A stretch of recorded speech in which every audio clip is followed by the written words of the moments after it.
Have you ever wondered whether the problems in the world today would exist if we had deeper connection to ourselves, others, and the environment and acted from that place? Welcome to the Conscious Action Podcast with your hosts Brian Berneman and Kayla Greenville, who believe that connection is the key to taking conscious action as individuals and creating a better world. We are here to raise awareness and inspire meaningful action by sharing stories, knowledge, and conversations with thought leaders and change makers. From sustainability to well-being and everything related to conscious living, our mission is to empower you to be the change that you want to see in the world. Welcome everyone to a new episode of the Conscious Action Podcast. I am Brian Berneman, your host, and for this episode, it's a solo episode, and we're going to explore a little bit the idea or the concept of holding multiple perspectives at the same time. So this has been one of the most fascinating topics for me. I have been exploring this for the last 12, 13 years, since I was introduced to the idea that in the 12th century, or perhaps it was in the 14th century, some Tibetan monks were actually exploring this idea of any time that they had a thought or a judgment about something, they will try to invite three different other perspectives for that same idea before they would actually come to a conclusion or say something. And I thought that's so interesting because that's not what I used to do. That's not what the majority of people do. We have a thought, a judgment, and a lot of times we just share that. Whether we are right or not, whether we have thought about that from a lot of different perspectives or not. And I think that one of the keys for that for me is the understanding that I have my own perspective of life, right?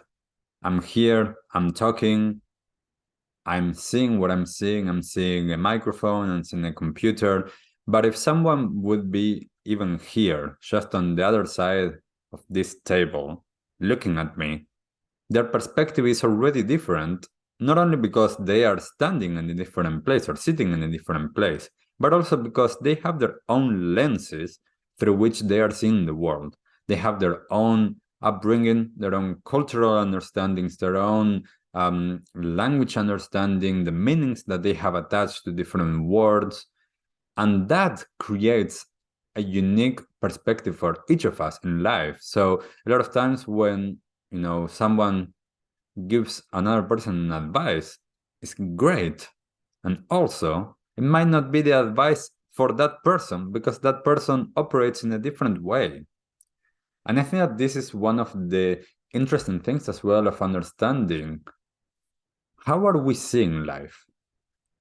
The more that I started to explore my understanding of energy, the more I started to understand that what I'm seeing is not just what's out there. So I can feel something even though I cannot really see it. So in that case, which one is true?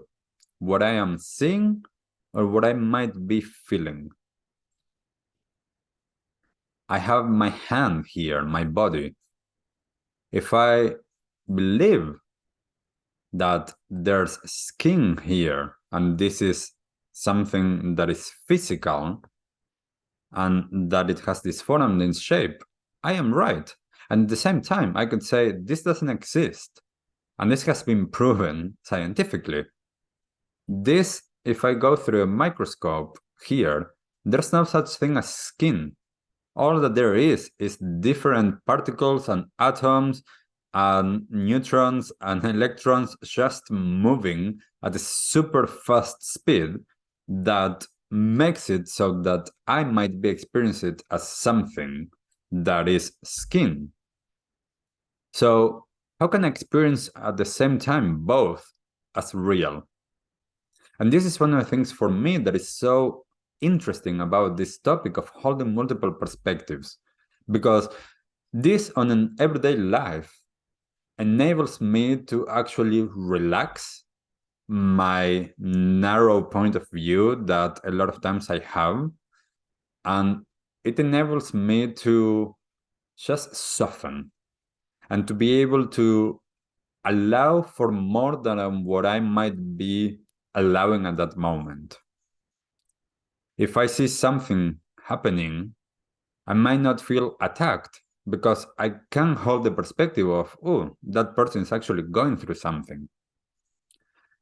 When many years ago I was driving and I went to see one of my teachers, and there was a lot of traffic and a lot of stuff happening, and someone else came late and she was like, oh, this person's just, like they were crazy and they almost created all of these accidents. And I was like super fuming about that. And my teacher's like, could you see as perhaps that person was having a baby and they were rushing to the hospital? Instead of complaining about them, just seeing that perhaps someone else's experience was they were in an emergency and they needed to go fast. And that, in a sense, was helpful for me because it enabled me to actually, what I don't know exactly, I can hold that in compassion. I can hold other people's experiences and their actions with compassion because I have no idea what has happened to them in their lives, what are the things that they learned and been conditioned and programmed to do, and how we all do things is unique for ourselves. So the more that I can allow, I don't have to agree with everything. I can allow, and then I might be able to have conversations. This is critical for me with what's happening now in the world, where there's so much separation, there's so much polarization, there's so many things that feel like everything is so pressing. And yes, there are pressing things, yet at the same time, we can meet with each other and we can see what are the views that we are holding, what are the world views that we are holding, and how can we move forward in collaboration, in co-creation, in an understanding of the needs of everyone. This for me is super important for my well-being. I'm not getting as attached to certain ideas or thoughts or ways. And again, I don't have to agree with things on how everybody else is doing it. I just need to find what's my way of doing things. So understanding this is for me that one size fits all doesn't exist. This is why with most people that I work with, I don't have like an ABC program. Everything is completely personalized to that person because that person is different than everybody else. So what works for that person is not going to be the same thing for that other person. So I cannot treat all of my clients as if they are the same. They all come to see me for a very different reason. So this, I think, that is important to understand and to allow, and to be able to hold these different possibilities at the same time, these different views and lenses of what's happening. I think that not everybody sees the same things, right? And I think that we all believe that we are, yet we are not. I remember when I was talking with someone and we were laying down on the grass, looking at the clouds and the sky, and I was saying something, about my experience. And my friend was like, "What are you talking about?" I was like, talking about all of those lights and spheres of lights that I was seeing, which are the things that I usually see. And my friend's like, there's nothing. Like between here and the clouds, there's nothing there. I'm like, yes, there are. Like all of the time they are there. And my friend's like, no, there isn't anything. And I started asking some other people, and that wasn't their experience. And I'm like, well, I am seeing something there. And most people are not. And this is some of the interesting things about that. It's like, well, I had no idea until that moment that that wasn't the case, that people don't see the same things.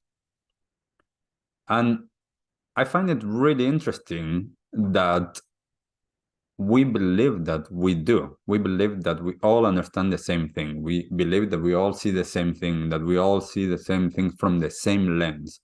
And that's where I feel like we need to create space. We need to create space for ourselves to notice if what I'm believing and judging, is it true? Where is that judgment coming from? And as well with others, understanding and holding that space for that conversation, that understanding, creating the space for being like, what do you mean when you mean this? When you say this, or what's your vision for this? Or what's your experience of this like? To be able to have a basis or a foundation for understanding of what do we mean when we mean certain things. Because I could be sharing something about some struggles in my life, and another person's struggles might be very different, and that doesn't negate one or the other. It's just they come from a very different place. And the more that I understand this, again, as I said before, the more I can hold everyone in a place of compassion and love, because everybody's going through their own thing.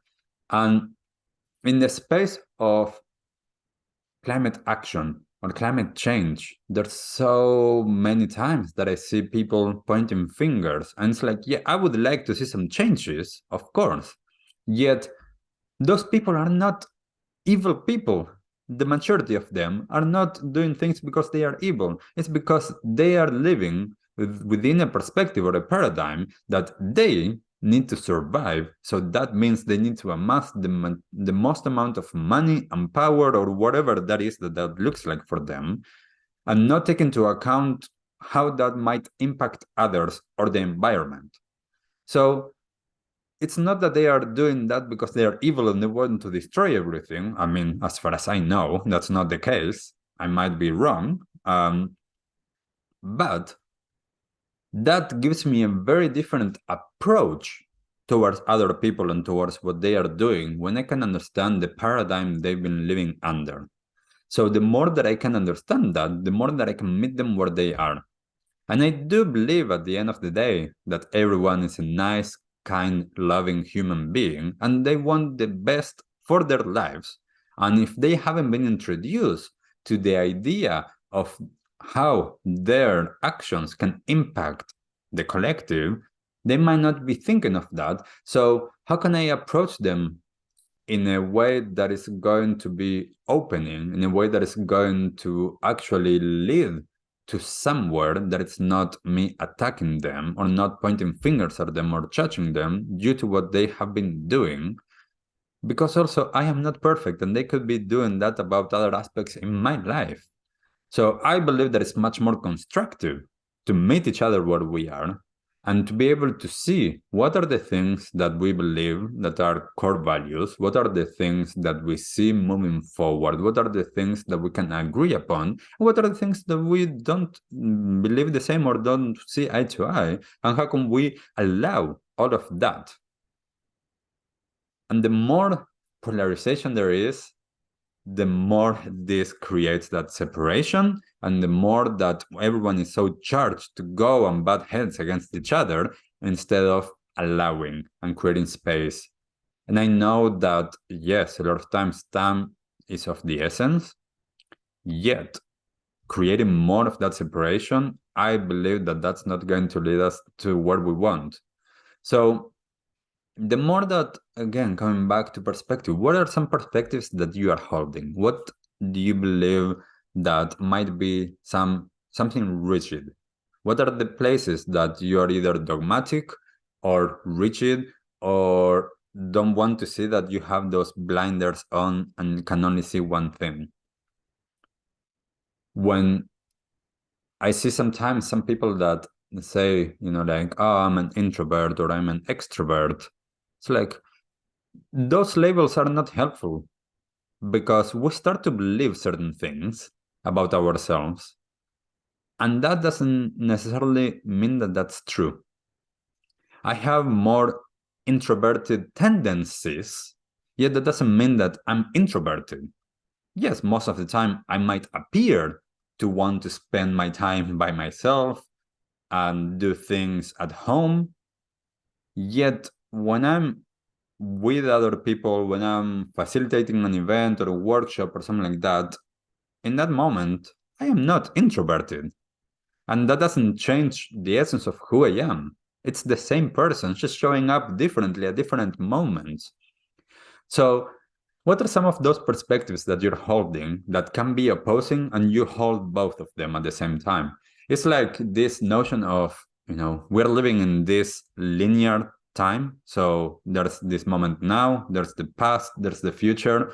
And on another perspective, there is no such thing as time, or time is not linear. Time might be circular, spherical, however we want to see that. Which one is true? Which one can I experience? Can I allow room for both or for multiple of them? And I think that the more that we allow ourselves to do that, the more that we're going to get to the place of being more open, of being able to actually allow more, of relaxing, of softening. And that is so good for our nervous system as well, because that creates that feeling of, it's kind of like just melting. So I encourage you and I ask you to look into your life and to see what are those views or those perspectives that you're holding multiple ones at the same time. And perhaps at some moment you're choosing one, at some other moment you're choosing another one. What are the things that you feel like there's rigidity in your life? And what are those experiences that you feel like you can allow for more softening, whether that is within yourself or with others? I would love to know. I would love to know some more of your experiences with this, some more of your perspectives, and where do you think that there's space for exploring even more? So thank you for listening. And I love, once again, to hear your thoughts on this and your comments. So anywhere that you're watching or listening to this episode, let me know. And we'll see you on the next episode. Have a beautiful rest of your day. Bye. What did you like the most about this episode? Take a moment to think about what change you can make in your life today. Share your conscious action on social media using #ConsciousAction and tagging @ConsciousActionNZ so we can celebrate your impact on the world and create a ripple effect. One easy action we would love for you to take right now is to share, like, and subscribe to this podcast. This will help us get these messages out into the world and inspire more people to take conscious action in their own lives, contributing to the better world we hope for.